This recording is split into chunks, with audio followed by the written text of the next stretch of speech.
말들이 우리의 귀에 그야말로 딱지가 들릴 정도로 많이 듣고 또 하기도 했는데 오늘 또 한 번 더 해야겠습니다.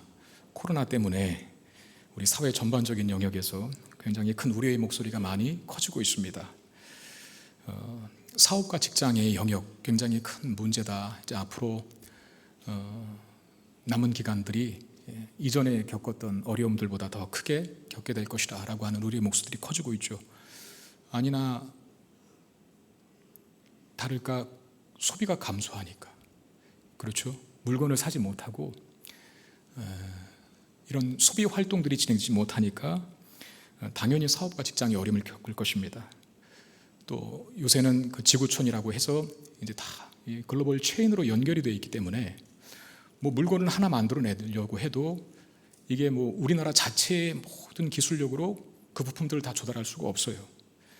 뭔 여기서 수입하고 뭔 저기서 수입하고 해서 조립을 해서 수출을 해야 되는 건데 그게 안 되니 수출길이 막혀버리니까 지금 다 봉쇄가 되어 있기 때문에 그런 차원에서 굉장히 큰 어떤 사업과 직장의 영역 속에 우려와 어려움들이 있습니다. 우리 자녀들의 교육도 마찬가지죠.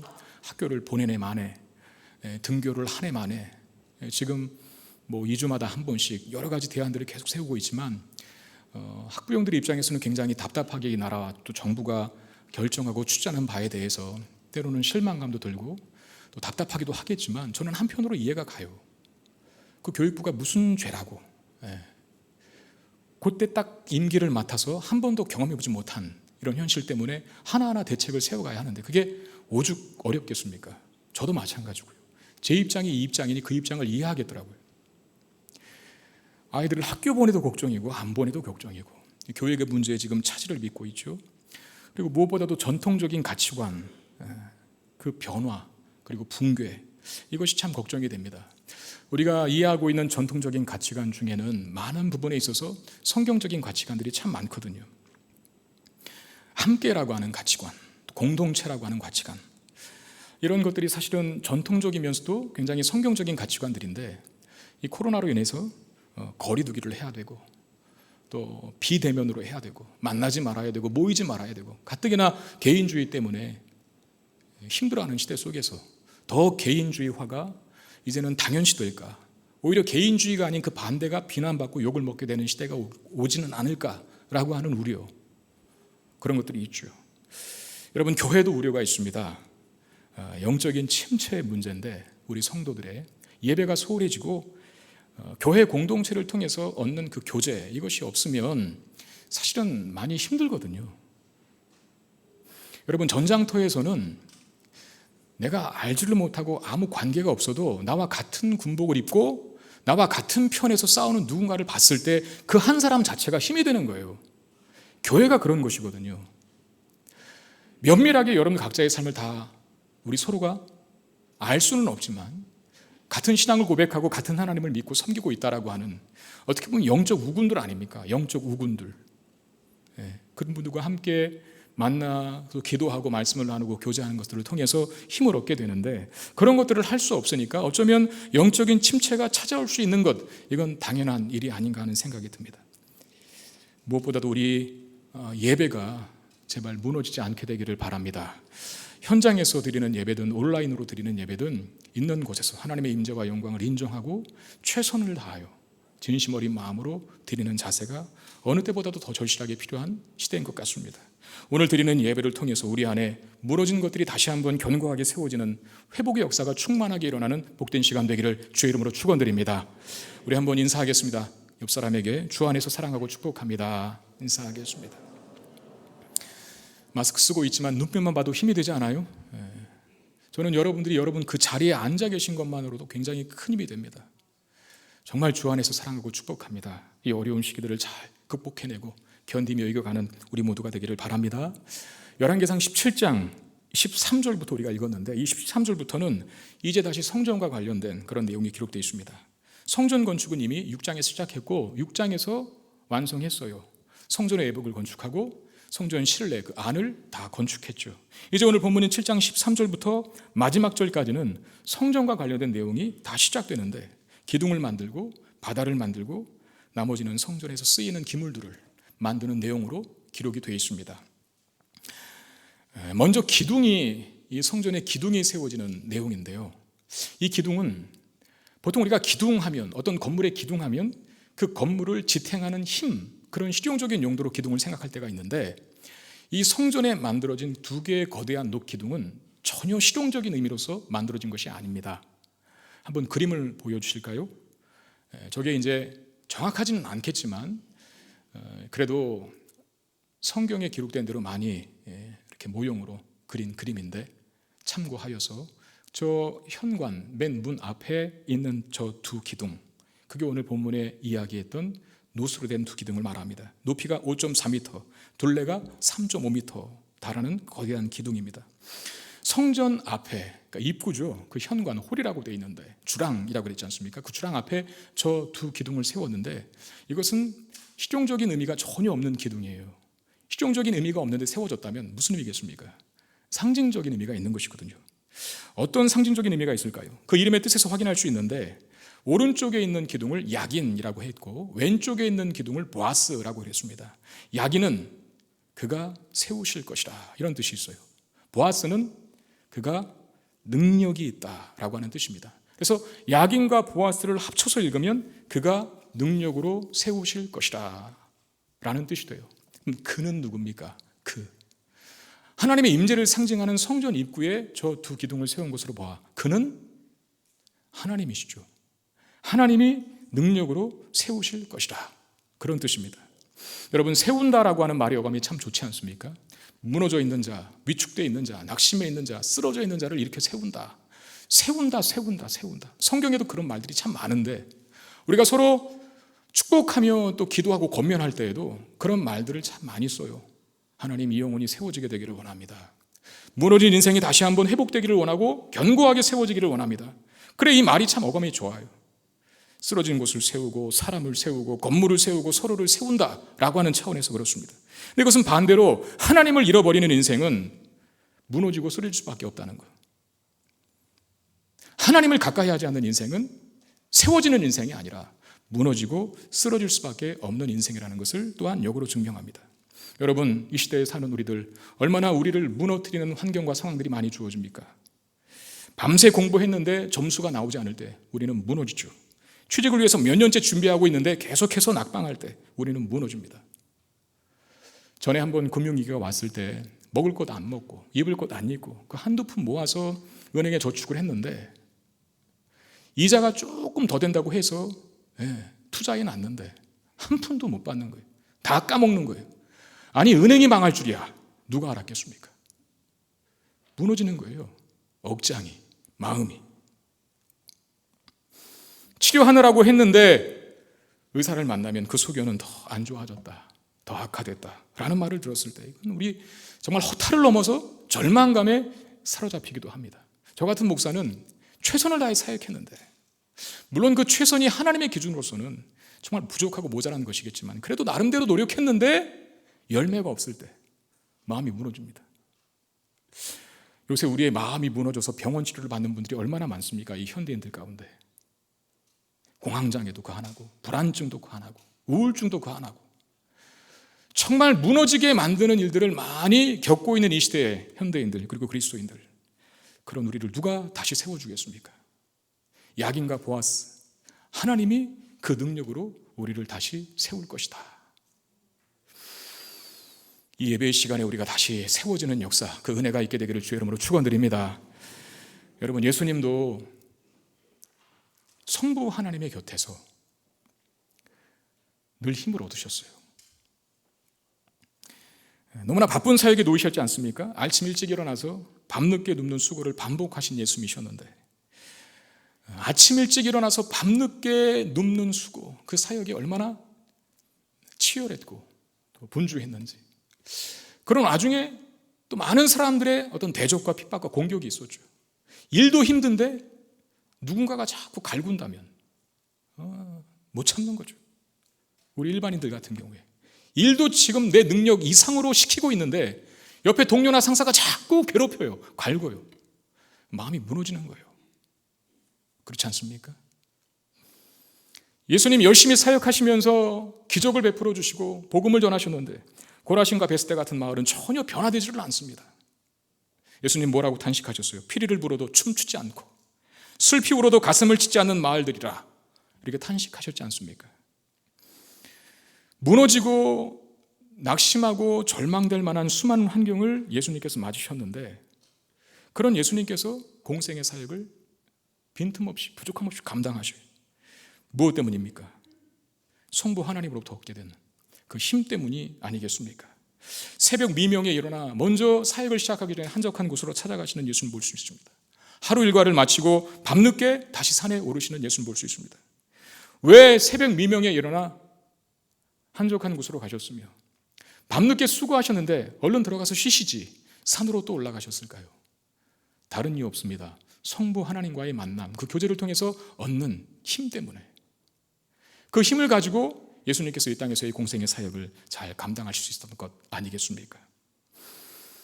지금 우리 구역에서 구역 모임을 할 때 사도행전에 기록된 바울의 2차 전도 여행을 살펴보고 있습니다. 바울의 2차 전도 여행. 바울이 복음을 전할 때마다, 특별히 2차 전도 여행은 유럽 땅으로 이제 복음을 전하거든요. 그 유럽 땅의 도시들을 방문할 때 그냥 지나가는 사람 아무나 붙잡고 복음 전한 게 아닙니다. 어떤 전략을 세웠어요. 계획이 있었단 말입니다. 어떤 전략과 계획일까요? 회당을 먼저 찾아가는 거예요. 회당. 전쟁과 포로기 속에서 여기저기 흩어져 살던 유대인들은, 제가 늘 말씀드리지만, 남자 10명만 모이면 회당을 지었어요. 성전은 아니지만 그 회당 속에서 말씀 읽고 해석하고 기도하고 신앙 고백하며 교제하고 그리고 서로를 축복하는 것으로 예배를 대신했죠. 그 회당에 찾아가서 바울이 복음을 전합니다. 많은 열매도 있었습니다. 수많은 사람들이 바울의 복음을 듣고 예수 그리스도를 믿게 되죠. 그러나 열매만 있었던 것이 아닙니다. 유대인들은 거의 대부분 반감을 가집니다. 바울의 가르침을 상당히 불쾌합니다. 급기야 바울과 그 일행을 죽이려고까지 하는데 그야말로 핍박과 고난의 연속이었습니다. 매맞고 쫓겨나고 도망치고, 여러분 이것이 일상이라고 한다면 인생 살면서 한두 번 겪을 일을 인생 8, 90 살면서 사실 한두 번 겪을 일 아니겠습니까? 어떤 사람은 한 번도 겪어보지 못할 일들이겠죠. 매맞고 쫓겨나고 도망자의 신세로 사는 것. 그런데 이 삶을 밥 먹듯이 했던 바울이었어요. 심지어 바울이 가는 도시마다 유대인들이 쫓아와서 공격합니다. 여러분 그쯤 되면 바울도 인간인데 이제 몸 살릴 생각 안 하겠습니까? 야 잠깐 중단하자, 좀 쉬었다 하자, 회당 말고 딴 데 가자, 이랬을 수도 있을 거예요. 근데 특이한 건 계속해서 또다시 일어나서 회당으로 가요. 회당이 있는 곳이라면 가서 복음을 전하는 일, 이 초인적인 힘을 발휘하는데 그 초인적인 힘이 어디서 생겼느냐 말이죠. 하나님께서 그에게 힘을 주신 것입니다. 하나님께서 바울에게 능력을 주셨기 때문에 그 일이 가능한 것이죠. 사도행전 18장 9절 10절에 밤에 주께서 환상 가운데 바울에게 말씀하시되 두려워하지 말며 침묵하지 말고 말하라. 내가 너와 함께 있음에 어떤 사람도 너를 대적하여 해롭게 할 자가 없을 것이라. 고린도 땅에서 복음을 전한 다음에 역시 회당에 들어갔는데 열매도 있었지만 자신을 공격하는 유대인들의 움직임이 포착됩니다. 바울도 인간인데 두려웠겠죠. 맞는 걸, 핍박당하는 걸, 고난당하는 걸 즐겨하고 아무렇지도 않게 생각하는 사람은 없습니다. 그런 바울의 두려운 마음을 아시고 우리 하나님 나타나셔서 바울에게 말씀하시는 거예요. 바울아, 두려워하지 말라. 침묵하지 말고 복음을 전해라. 왜? 내가 너와 함께 있어 너를 대적하는 모든 자들로부터 내가 너를 지켜 보호할 것이다. 여러분, 이런 주님의 음성을 들으니까 또 오뚜기처럼 벌떡 일어나서 사역의 현장으로 갈 수 있는 거예요. 하나님과의 만남과 교제 속에서 얻는 힘이 아니면 이 일을 어떻게 합니까? 근데 하나님의 능력, 그 권능을 받으니 초인적인 힘을 발휘하는 바울이라고 하는 우리와 똑같은 성정을 가진 한 사람을 볼 수 있게 되는 것입니다. 우리 느헤미야를 잘 아실 것입니다. 무너진 예루살렘의 성벽을 재건한 지도자인데 이스라엘 백성들이 바벨론 포로로 잡혀가죠. 70년의 생활을 마치고 다시 본토로 귀환을 합니다. 본토로 귀환한 가장 첫 번째 목적은 성전을 재건하는 거였어요. 잘 재건해 갑니다. 성전 중심으로 성벽도 잘 쌓아갔겠죠. 그러나 시간이 지난 다음에 또다시 공격으로 인하여서 성벽이 무너지는 일들이 벌어집니다. 그 안타까운 소식을 느헤미야가, 이방 땅에 살고 있던 느헤미야가 듣고 자진하여서 자비를 들여 예루살렘 성벽을 재건하러 갑니다. 그리고 성벽을 다 재건했어요. 그리고 끝난 줄 알았는데 느헤미야는 이제 영적 성벽을 재건하죠. 사실 성벽 자체가 무너졌다는 것은 건물이 붕괴됐다라고 하는 그 의미 이상으로 영적인 신앙 상태가 무장해제되었다, 무너졌다, 그런 뜻입니다. 그래서 보이는 외곽 성벽들은 세웠지만 이제 보이지 않게 무너져 있는 영적인 성벽을 다시 세우러 느헤미야는 그 일의 주특기를 가진 학사 에스라를 불러 초빙하죠. 그런 다음에 수문학 광장에서 수많은 이스라엘 백성들을 향하여 하나님의 말씀, 즉 율법을 다시 가르치는, 하나님의 말씀으로 재무장시키는 일을 합니다. 에스라를 통해서 선포된 하나님의 말씀을 깨닫고 난 이스라엘 백성들이 이렇게 반응해요. 엉엉엉 웁니다. 에스라를 통해서 전해진 율법의 말씀을 듣고 왜 울었을까요? 왜 통곡했을까요? 그 말씀에 비추어서 너무나 멀리 나가버린 자신들의 삶의 모습을 보니까 회개의 눈물이었던 겁니다. 죄스러움의 눈물이었던 겁니다. 그렇게 슬피 울며 탄식하고 있는 이스라엘 백성들을 향하여서 느헤미야가 이렇게 외치는데, 느헤미야 8장 10절, 느헤미야가 또 그들에게 이르기를 너희는 가서 살찐 것을 먹고 단 것을 마시되 준비하지 못한 자에게는 나누어 주라. 이날은 주의 성일이니 근심하지 말라. 여호와로 인하여 기뻐하는 것이 너희의 힘이니라. 여호와로 인하여 기뻐하는 것이 너희의 힘이다. 여러분, 하나님만이 우리의 능력과 힘이 되십니다. 제가 어떤 책을 읽다가 그 책 속에 그리스 로마 신화에 나오는 신들의 싸움에 관한 내용을 잠깐 보았어요. 혹시 아시는 분이 있는지 모르겠지만 안타이오스라고 하는 힘이 거대한 신이 있습니다.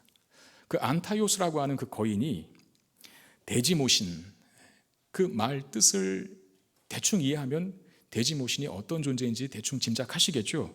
대지, 즉 땅의 풍부함을 상징하는 여신, 그 여신의 대지모신의 아들입니다. 안타이오스가 거인이에요. 근데 여러분 잘 아시는 헤라클레스가 이 안타이오스와 대결을 펼치는데 헤라클레스는 힘이 세잖아요. 그래 이 안타이오스를, 대지모신의 아들인 이 안타이오스를 막 땅으로 내다 꽂고 던지고 난리를 친 거예요. 그러면 땅에 내꽂히고 그냥 던짐 당하고 그러면은 안타이오스가 힘이 빠지고 이제는 뭐 그러기 상태로 가야 되는데, 이건 땅에 붙기만 하면은 마치 배터리 충전한 것처럼 더 강해지는 거예요.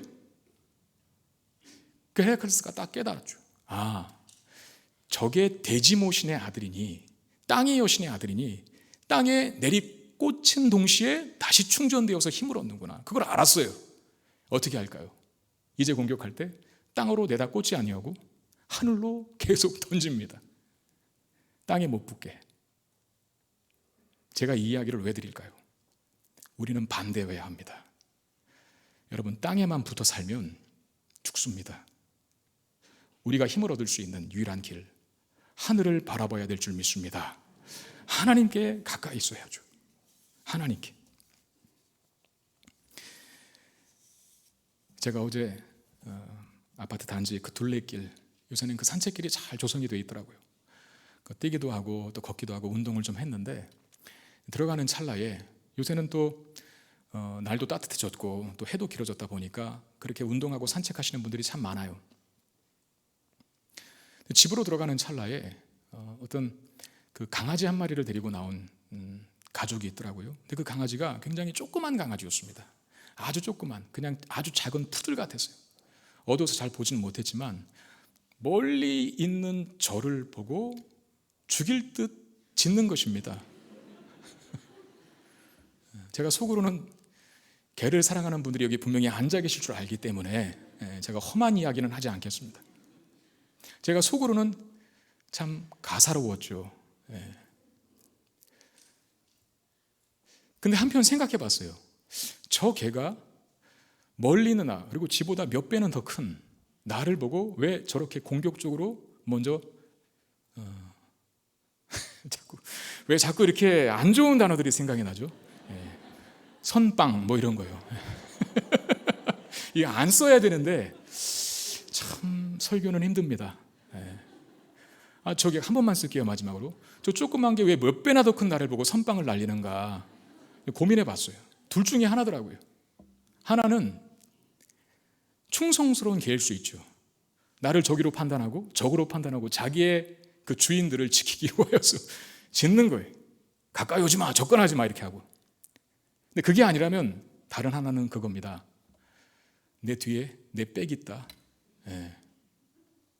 과신하는 거죠. 그리고 자신 있게 자기는 조그마지만 등 뒤에 있는 주인을 믿고 우렁차게 저를 향하여 지저대는 겁니다. 그런 개는요, 주인 없으면 혼자서는 절대 안 짖습니다. 공격 안 합니다. 깨달았어요. 아, 그렇구나. 하나님이 우리 뒤에 계시는 걸 믿으면 왜 아멘은 한 사람만 할까요? 하나님이 우리 뒤에 계시면 아무리 거대한 장애물, 거대한 거인을 만나도 우리는 자꾸 연약해도 선제에 공격할 수 있는 담대함과 용기가 생기는 겁니다. 여러분, 우리의 능력은 다른 데서 얻어지지 않습니다. 땅의 것으로 얻어지는 거 아니에요. 돈, 명예, 권력, 자기 실력 아니요. 우리의 힘과 능력은 하늘로부터 주어집니다. 하나님께서 주시는 것입니다. 야긴과 보아스라고 하는 두 기둥을 기억하십시오. 그것을 성전이 있고 현관에 세웠다는 거예요. 하나님께서 그의 힘과 능력으로 우리를 세울 것이다. 이게 야긴과 보아스의 두 기둥이 이름한 뜻 아닙니까? 무너지고 쓰러진 우리의 모든 것이 예배하는 이 시간 속에 되살아나게 되기를 주의 이름으로 축원드립니다. 이제 기둥에 이어서 성전과 관련된 두 번째 건축물 등장하는데 바다입니다. 바다는 그야말로 바다예요. 씨입니다. 다른 뜻 없어요. 다시 한번 성전의 모습을 한번 보여주시면 저기 큰 대야 같은 게 있죠. 소 위에 얹혀 있는 거의 작은 수영장만한 거대한 물대야입니다. 노수로 만든. 이 대야에 오늘날 44톤 정도 달하는 물을 담을 수 있었다라고 얘기를 하는데 그 26절 하반절에 보면 그 바다에는 2,000밭을 담겠다. 밭이라고 하는 거 물리터 단위거든요. 44톤에 달하는 물의 양을 저 노대야에 담았습니다. 근데 이 바다의 용도가 왜 저기다가 바다를 지었을까 싶지만 열왕기서에서는 그 바다의 용도를 기록하고 있지는 않아요. 근데 같은 병행 본문인 역대하에 4장 6절에 이렇게 되어 있습니다. 그 바다는 제사장들이 씻기 위한 것이더라. 그 바다 밑에 조금 여러 개로 작은, 조금 더 작은 물두멍 같은 것들이 있죠. 그것은 재물들을 씻는 용도로 담는 물입니다. 근데 큰 대야에 있는 저 바다는 제사장들이 씻는 거예요. 성전의 업무를 관장하는. 그러니까 실용적인 용도로 이 바다가 지어진 것이죠. 기둥과는 달리. 그러나 실용적인 용도만 있는 것은 아닙니다. 오히려 상징적인 의미가 더 중요한데 많은 학자들은 이 거대한 노대야를 바다라고 이름한 것과 그 바다를 동서남북으로 3마리씩 12마리의 소가 떠받치고 있는 그 모양에 주목하는데요.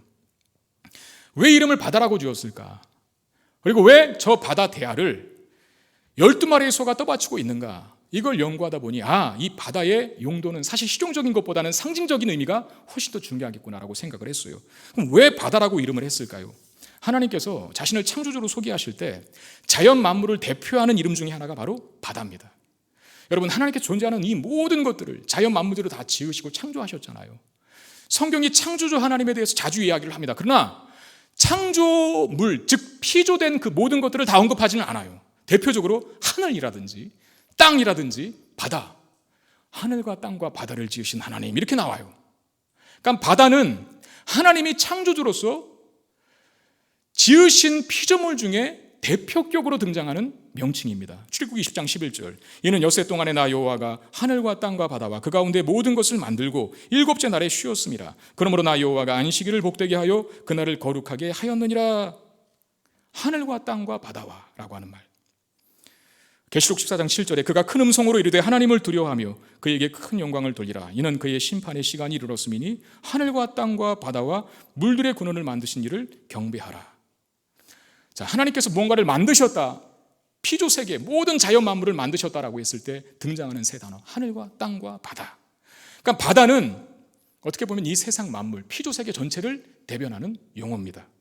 근데 이 거대한 바다들 하나님께서 창조만 하신 것이 아니라 다스리시고 섭리하시고 통치하신다라고 하는 것을 말씀하는 구절이 있어요. 자, 잠언 8장 29절 한번 보세요. 우리 다 같이 한 목소리로 좀 크게 읽도록 하겠습니다. 시작. 바다의 한계를 정하여 물이 명령을 거스르지 못하게 하시며 또 땅의 기초를 정하실 때에. 여러분 잘 보세요. 바다의 한계를 정하여 그랬어요. 여러분 바다가 육지를 덮어버리면 살아남을 사람 없습니다. 얼마나 많은 지구에 바다가 존재합니까? 그 드넓은 대양이 존재해요. 근데 그 바닷물이 육지를 침범하지 못하도록, 물론 해일이라는 것이 있을 수 있죠. 그것 때문에 많은 사람들이 또 죽기도 했잖아요. 그러나 그것은 역작용이죠. 죄로 인한 결과죠. 하나님께서 정하신 것은, 본래의 것은 바닷물은 바닷물 그 자리에 있고 절대 육지를 침범하지 못하는 것. 하나님이 그렇게 지으셨고 또 명령하십니다. 물이 명령을 거스르지 못하게 하리라 그랬잖아요. 하나님은 이 거대한 바다, 즉 모든 피조세계를 대변하는 그 바다까지도 창조하셨을 뿐만 아니라 여전히 섭리하시고 통치하시고 다스리신다라는 것을 뜻합니다. 그걸 보여주는 대표적인 사건이 뭐였습니까? 출애굽기 14장에 등장하는 애굽의 군대를 홍해 바닷물로 수장시킨 일 기억하십니까? 바다를 가르시기도 하셨다가 또 바다를 합류시키기도 하셔서 이스라엘을 구원하시기 위하여서 바다를 이용하여 애굽의 군대를, 애굽의 대군을 전멸시킨 일.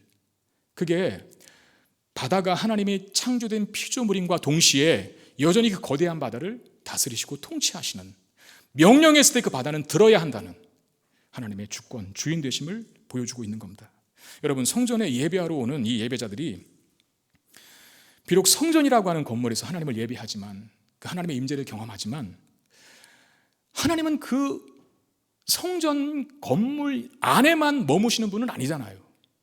성전 안에만 갇혀 계신 분이 아니시라는 사실을 뭘 보고 다시 한번 각성하고 깨달았을까요? 그 성전 입구에 지어져 있던 그 바다, 즉 온 세상 만물을 통치하시고 다스리시는 하나님을 보면서, 하나님은 성전에 갇혀 지내시는 분이 아니라 온 우주를 창조하시고 그 우주를 섭리하시며 이끄시고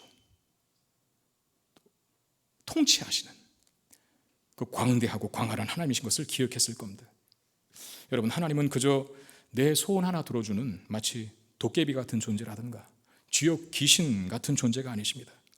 온 세상을 창조하신 창조주이시고 지금도 살아계셔서 모든 창조 세계를 다스리시고 통치하시는 하나님이라는 사실, 여러분 믿으시기를 바랍니다. 시편 19편 1절, 하늘이 하나님의 영광을 선포하고 궁창이 그의 손으로 하신 일을 나타내는도다. 시편 98편 7절 8절에 바다와 거기 충만한 것과 세계와 그 중에 거주하는 자는 다 외칠지어다. 여호와 앞에서 큰 물은 박수할지어다. 산악이 함께 즐겁게 노래할지어다. 온 자연 만물이 존재하면서 가장 먼저 감당해야 될 첫 사명은 뭐냐? 하나님의 영광을 선포하는 거라. 바다가 존재하고 산이 존재하고 땅과 모든 우주 만상, 존재한 이 모든 피조 세계가 첫 번째로 지고 있는 사명은 하나님의 영광을 그들이 선포하는 거예요. 그리고 땅과 온 세계와 그 중에 거주하는 충만한 자들이 다 우리 하나님을 즐거이 노래하라 라고 그렇게 선포합니다. 여러분 우리는 마땅히 하나님 앞에 경배해야 합니다. 왜? 우리도 피조물이기 때문에 그렇습니다. 맑은 공기를 마시면서 하나님께서 주신 이 공기를 감사합니다 라고 찬양해야 돼요. 초록으로 물든 아름다운 산을 보면서도, 높은 하늘과 뭉게구름을 보면서도, 일렁이는 바다 물결을 보면서도 하나님의 광대하심을, 하나님의 위대하심을 높여 찬양할 수 있는 고백, 그게 우리의 첫 번째 사명이에요. 하나님은 그렇게 크신 분이시다라고 하는 것을 그 바다를 통해서 보여주고 있는 것이죠. 근데 그 바다라고 하는 놋 대야를 뭐가 들고 있습니까? 12마리의 소, 그 12마리의 소가 들고 있는데 이 12마리의 소가 무엇을 상징하는 것 같습니까, 여러분? 제가 언젠가도 보여드린 그 이스라엘의 광야 생활 속에서의 진영, 그 구도가 있습니다. 한번 그림 보여주시길 바랍니다. 자, 거대한 놋 대야를 들고 있는 12마리의 소, 그 위치와 성전을 중심으로 하고 있는 이스라엘 12지파의 이 구도가 동일합니다. 12마리의 소들도 3마리씩 동서남북을 향하여 있어요. 이스라엘의 12지파도 3지파씩 동서남북을 향하여 있어요. 이게 말하는 게 뭡니까? 당시의 소는 힘의 상징이었거든요. 그러니까 하나님의 능력을 힘입어 세워진 이스라엘이, 성전에서 야긴과 보아스, 즉 하나님의 능력으로 세워진 이스라엘이 그 하나님께로부터 받은 힘으로 그 세상을, 바다가 상징하고 있는 그 세상을 짊어지고 있다, 그런 뜻 아니겠습니까? 12마리의 소가 이스라엘, 즉 12지파를 상징하는 것처럼 그 소는 힘을 상징하는데, 성전에서 하나님과의 관계가 회복됨으로 얻은 힘을 가지고 이 세상에 끌려가는 인생들이 아니라 이 세상을 도전하여 변화시키는 하나님의 사람들로 존재하는 것. 여러분, 이스라엘을 왜 택하셨습니까? 니들끼리 믿고 구원받아 잘 먹고 잘 살아라, 그러려고 이스라엘 백성들을 선택하셨습니까? 아니에요. 제사장 나라 삼으려고 하셨어요. 그들을 통해서 열방이 생명을 얻고 변화되고 하나님을 알게 되는 역사를 체험케 하라고 그들을 택하신 것이죠. 소 12마리가 놋대야, 세상을 상징하는 그 바다를 짊어지고 있다는 것. 세상에 끌려가는 그리스도인들이 아니라 세상을 변화시키는, 하나님 나라로 물들이는 그런 역할을 감당하는 교회를 뜻하기도 한다는 거예요. 솔로몬을 통해서 세상 많은 사람들이 하나님을 보게 되었지 않습니까? 열왕기상 4장 34절에 사람들이 솔로몬의 지혜를 들으러 왔으니 이는 그의 지혜에 소문을 들은 천하 모든 왕들이 보낸 자들이더라.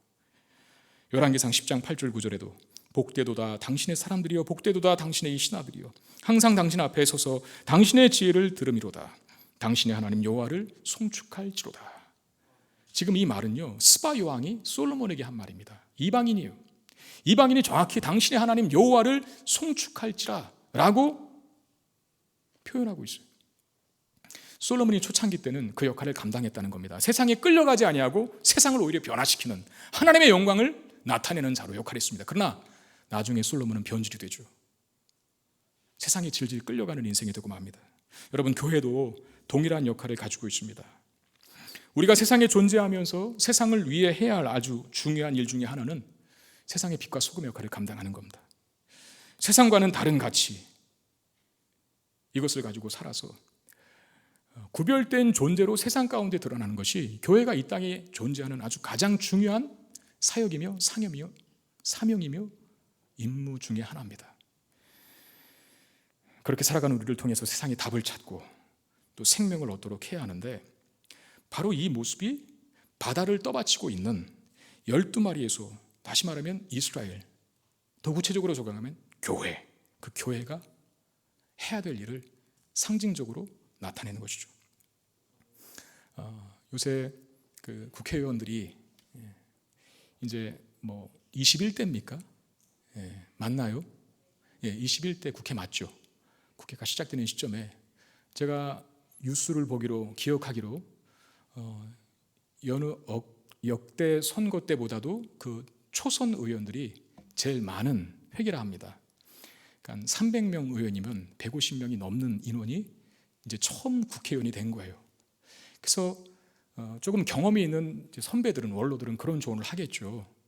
긴장하고 해라, 그리고 초심을 잃지 말라라고 말을 하면서 이런 말을 했대요. 민심을 존중해야 하는데 그 백성의 민심이라는 것은 마치 물이 배를 띄우기도 하지만 또 그 배를 침몰시킬 수도 있다는 거. 국민들이 우리를 세워주기도 하지만 그 국민들 때문에 우리가 무너질 수도 있다. 그래, 잘해야 한다. 그런 얘기를 했대요. 여러분, 우리는 이 말을 어떻게 적용해야 합니까? 교회는 바다와 같은 세상 속에서 구별되게 존재할 때 그 바다를 멋들어지게 항해할 수 있는 거예요. 그런데 교회라고는 그 하는 배 안에 물이 침범하여 들어오는 순간에 교회는 침몰합니다. 구별되게 존재하는 것. 여러분, 그 구별됨이 어떤 것이고 우리는 이해할 수 있을까요? 세상을 선도하고 변화시키고 짊어지기 위해서 반드시 하나님의 능력을 받아야 하는데, 하나님의 능력을 힘입은 교회가 세상을 정복하고 세상을 변화시킬 수 있는 거예요. 그 하나님의 능력은 다른 데서 얻어지는 것이 아닙니다. 우리는 돈을 힘으로 삼지 않고 명예와 권력과 세상이 추구하는 그 가치들을 우리의 힘으로, 우리의 자랑으로 삼지 않습니다. 그게 구별됨인 것이죠. 나아가서 세상 사람들이 모르는 하나님께서만 주실 수 있는 그 힘을 추구하는 자들로 우리가 존재하는 그 자체가 구별됨이고, 그런 구별된 공동체가 교회로서 존재할 때 그 교회는 세상을 짊어지는, 떠받치는, 변화시키는 그런 거룩하고 능력 있는 공동체가 되게 되는 것입니다. 여러분 어디에 있든지 어떤 자리와 환경에 있든지 그야말로 리더로 살아갈 수 있게 되기를 바랍니다. 방향을 제시하는 사람, 없어서는 안 될 사람, 꼭 필요한 사람, 문제를 해결해주고 따뜻하게 품어주고 어두운 곳을 밝혀주고 소망을 이뤄 신음하는 곳에 소망의 노래가 되어줄 수 있는 사람, 그리스도인들의 역할이에요. 빛과 소금이 다른 게 아니라 그런 겁니다. 필요한 사람이 되는 거, 어두운 곳을 밝혀주는 사람이 되는 거, 절망하고 낙심하고 있는 사람들에게 찾아가서 희망을 이야기해 줄 수 있는 거, 이게 빛과 소금 아니겠습니까? 소들이, 이 12마리의 소들이 동서남북을 향해 있다는 것을 기억하십시오. 어떤 문제 앞에서도 피하거나 숨지 않겠다는 것 아니겠습니까? 사방을 다 향해 있다는 거예요. 내가 요 남쪽은 감당하겠는데 북쪽은 좀 힘들겠어. 내가 동쪽은 커버할 수 있겠는데 서쪽은 좀 어려울 것 같아. 거긴 비워두자. 이렇게 하지 않고 동서남북, 즉 어떤 문제와 난간도 다 극복하며 이기며 맞닥뜨려 승리하겠다. 이런 상징 아니겠습니까? 그 세상을 짊어지고 이겨 능력으로 승리할 수 있는 비결, 어디서 그 능력을 얻는 겁니까? 하나님으로부터 얻는다는 것. 하나님. 여러분 그 능력을 힘입어서 이 거룩한 사명을 감당한 한 사람이 등장합니다. 그 개인으로서는 도무지 감당하지 못할 일, 다시 말하면 이 놋 기둥을 만들고 그리고 이 거대한 놋대야 바다를 만든 인물이 오늘 본문에 등장해요. 그가 누굴까요? 13절 14절 솔로몬 왕이 사람을 보내어 히람을 두로에서 데려오니 그는 납달리 지파 과부의 아들이요 그의 아버지는 두로 사람이니 놋쇠의 대장장이라. 이 히람은 모든 놋일에 지혜와 총명과 재능을 구비한 자이더니 솔로몬 왕에게 와서 그 모든 공사를 하니라 그랬습니다. 누가 일을 했다고요? 네, 두로 사람 히람. 여러분 두로 왕 히람 또 기억하시죠? 동명이인입니다. 근데 이 사람이 출신병이 좀 특이한데 납달리 지파 과부의 아들이다. 납달리 지파는 이스라엘 경내에 있는 12지파 중에 하나입니다. 그러니까 이스라엘 사람이에요. 누가? 엄마가. 그런데 아버지는 두로 사람이었다라고 말합니다. 그리고 두로에서 데리고 왔대요. 그러니까 이 사람은 아마도 혼혈인이었을 것으로 봅니다. 피가 섞인 것이죠. 어머니는 이스라엘 사람이고 아버지는 이방인이. 여러분 혼혈인이 지금도 그렇지만 구약시대 때는 더욱이 이스라엘 안에서는 어떻게 보면 상당한 걸림돌이잖아요. 어쩌면 자기의 그 진로를 창창한 앞길을 막을 수 있는 핸디캡 같은 거 아니겠습니까? 제가 어렸을 적에 혼혈인 여자아이가 저와 같은 동네에 살았었습니다. 어머니가 한국 사람이고 아버지가 미국인이었어요. 근데 흑인이었어요. 근데 어머니 쪽은 하나도 못 봤고 그 겉모습은 여자아이인데 아주 새카만 흑인이었어요. 근데 한국에서 태어났고 또 한국에서 자라왔으니까 한국 사람이에요. 문화나 정서나 또 말투나 이런 것들이 다 그냥 자연스럽게 한국 사람인데 그 겉모양새가 피부가 검다 보니 이방인 취급을 당하는 것이죠. 동네에서 어렸을 적에 그래서 아이들이 그 혼혈아이인 그 아이를 상당히 많이 괴롭히고 또 왕따시키고 또 놀렸던 기억이 있습니다. 저는 안 그랬습니다. 저는 아예 답을 얘기해 버렸네요. 1부 때에는 저는 괴롭히는 사람이었을까요? 아니면 품어주는 사람이었을까요? 질문을 했는데 답은 여러분들에게 맡긴다 그랬어요. 선한 사람의 눈에는 선한 일만 보일 것이고 악한 사람의 눈에는 악하게만 보일 것이고. 저도 뭐 이렇게 또 무리에 합류하다 보니까 그때는 예수는 몰랐으니까 때로는 왕따를 시킨 적이 있었던 것 같고 또 어쩔 때에는 또 착하게 품어주고 도와주기도 했던 기억이 있어요. 그렇게 살아가는 게 힘든 거거든요. 더욱이 구약시대 때 혈통과 어떤 백그라운드를 굉장히 강조하고 강요하는 민족적 정체성을 굉장히 우월시하는 이 당시 이스라엘 안에 아버지가 이방 사람이라 두로에 사는 장인을 다른 건물도 아닌 성전의 기둥을 세우고 놋대야를 만든 일에 활용했다는 것은 어마어마한 일이었다는 거예요. 이게 말하는 게 뭡니까? 하나님은 우리의 환경과 조건을 초월해서 우리를 얼마든지 크게 쓰실 수 있는 분이시다라고 하는 것입니다. 여러분, 우리가 가는 환경, 내 불리한 조건, 내 열악한 배경, 오늘부터 탓하지 마시고 불평하지 마시고 그런 나조차도 하나님께서 반드시 쓰실 수 있다. 하나님이 나를 붙들고 계신 한 결코 초라하지 않다. 믿음으로 이 모든 문제를 극복해 나가기를 주의 이름으로 축원드립니다. 제가 제자반을 3반 운영하고 있는데 큐티 실습을 하고 있어요. 우리 제자반 같이 공부하는 우리 학생 성도님들에게 큐티 본문을 주고 큐티를 한번 해오십시오라고 발표도 하고 하는데, 그 중에 하나가 마태복음 14장 오병이어의 본문입니다. 잘 아시죠? 보리떡 5개와 물고기 2마리로 5,000명을 먹이시는 사건. 그 중에 어떤 분이 예수님께서 그 오병이어를 가지고 축사하시는 그 내용, 그 축사라고 하는 단어를 연구하시면서 나름대로 적용한 내용들을 발표하시는데 굉장히 큰 감동을 받았어요. 축사가 뭡니까, 여러분? 환영사 다음에 축사입니까? 예수님께서 하늘을 우러러 축사하시고 그랬다는 것은 하나님 앞에 축복 기도했다는 거예요. 기도했다는 거예요. 오병이어는요, 보리떡 5개와 물고기 2마리잖아요. 그거 가지고 5,000명을 어떻게 먹입니까? 장정만 5,000명이라고 그랬어요. 부녀자까지 다 합하면 2만 명이 넘는 인구인데 도대체 보리떡 5개와 물고기 2마리를 어떻게 나눠야 5,000명이 먹을 수 있겠습니까? 불가능한 일이라는 거예요. 오병이어는 어마어마한 태산 같은 피로 앞에 인간이 가진 한계가 얼마나 큰가, 얼마나 열악한가, 얼마나 그 조건이 미비하고 부족한가, 이걸 보여주는 상징적인 게 오병이어예요. 그런데 그걸 하나님 앞에 가지고 나왔을 때 예수님께서 받으시고 그 연약한 인간의 한계를 위하여 성부 하나님 앞에 기도하시자 오병이어가 5,000명을 먹이고 12바구니가 남는 기적을 연출하는 도구가 됩니다. 여러분, 언제까지 낙심하고 계실 것입니까? 내 좋지 않은 배경과 모자란 실력 때문에 언제까지 위축되어 있을 것입니까? 우리는 모자란 존재가 맞아요. 우리는 연약한 존재가 맞아요. 그러나 그 문제 때문에 그 문제를 내가 안고 있어서 낙심하고 위축되고 절망하고 모든 걸 다 체념하고 포기하는 인생으로서가 아니라 하나님 앞에 갖고 나가라는 거예요. 하나님 앞에 맡기라는 거예요. 하나님, 저는 오병이어밖에 가진 것이 없습니다. 그러나 이 오병이어, 나의 연약함과 나의 무지함과 나의 무능력함이 주님의 손에 의탁되었을 때 주님은 나의 연약함이랄지라도 나를 통해서 큰 일을 이루실 줄 믿습니다. 그리고 당당하셔야죠. 담대하셔야죠. 네?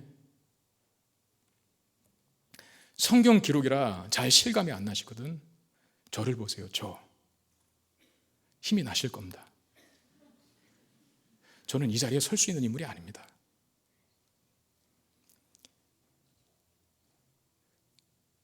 제 스스로 곰곰이 생각하며 내놓은 답, 어쩌다가 보니 여기까지 왔네, 이것입니다. 그 어쩌다가 보니 속에는 계산되지 않고 이해가 되지 않고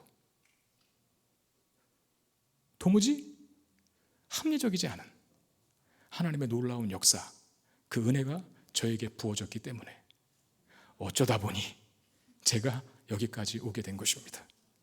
여러분, 하나님은 이렇게 일하셔요.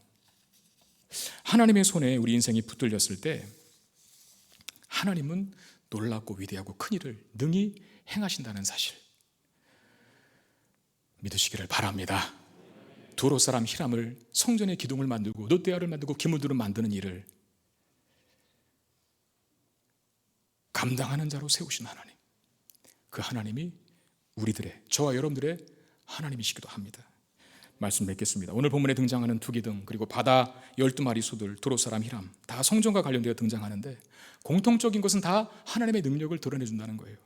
야긴과 보아스라고 하는 두기등, 뜻이 뭐라고요? 하나님이 능력으로 세우신다.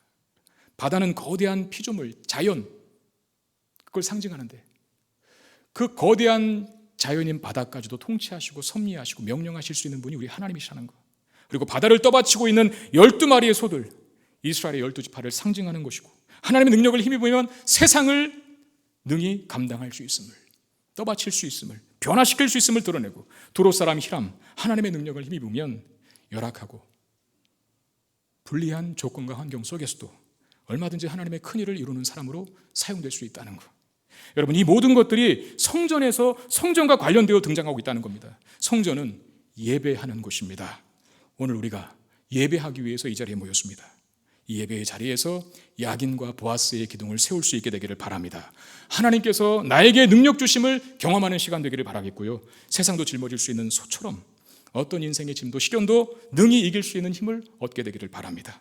우리 안에 있는 모든 열악한 환경과 조건, 그것을 선하게 사용하셔서 우리 약점조차도 강점으로 바꾸셔서 역사하시는 그 하나님의 능력을 경험하실 수 있게 되기를 바랍니다. 이 모든 놀라운 변화가 예배 속에서, 성전 안에서 일어나고 있다는 사실을 기억하셔서 우리가 드리는 예배 속에 이 놀라운 회복과 세워주시는, 일으켜 견고한 반석 위에 우리를 세워주시는 그 하나님을 경험하며 사는 저와 여러분들이 되시기를 주의 이름으로 축원드립니다. 기도하겠습니다. 하나님, 우리는 연약하지만 하나님 강하신 줄 믿습니다.